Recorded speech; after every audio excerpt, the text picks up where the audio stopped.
thank you for coming to the groundbreaking ceremony.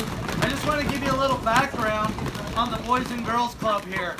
We identified a need to have a club here 10 years ago. So in our very first retreat that I came to here.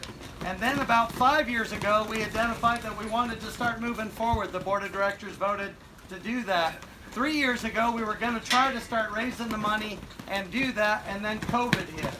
And so we literally voted to move forward on a Thursday, and then on Sunday, just like the rest of the world, we got that notice that we were shut down.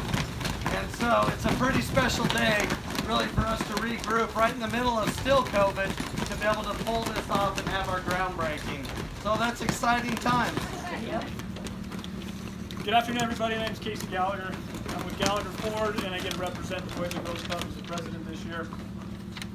Some really cool things are happening right now, and I'm just fortunate enough I get to speak to you not only on behalf of the board, but as a donor, and the two different sides we get to see this club from. As a board member, as Rusty mentioned, the vision for this club came about almost 10 years ago. And 4 years ago, 5 years ago, we voted to actually move forward on it.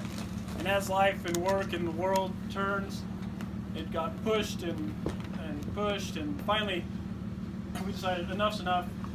The community needs it. We've got to make a decision. We've got to move forward. So the board voted to move forward, and we got overwhelming support. I mean, in a matter of days, we got almost $1 million from the private community, which is a huge investment. Really got the ball rolling for us to start funding this project.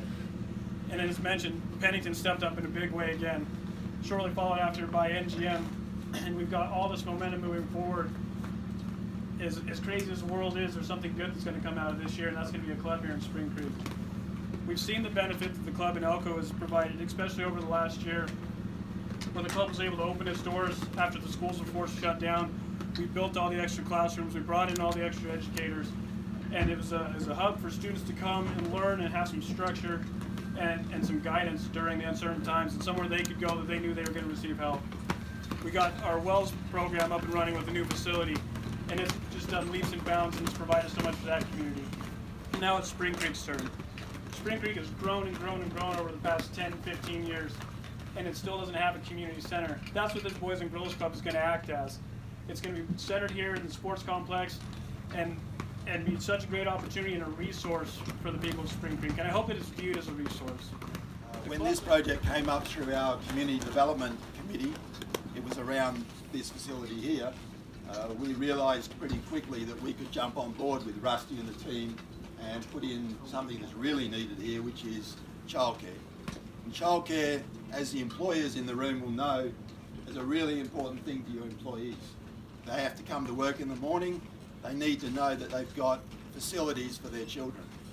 For the mothers and for single fathers out there, if you want to work, you need to be able to make sure that your children have got a service that they can look at.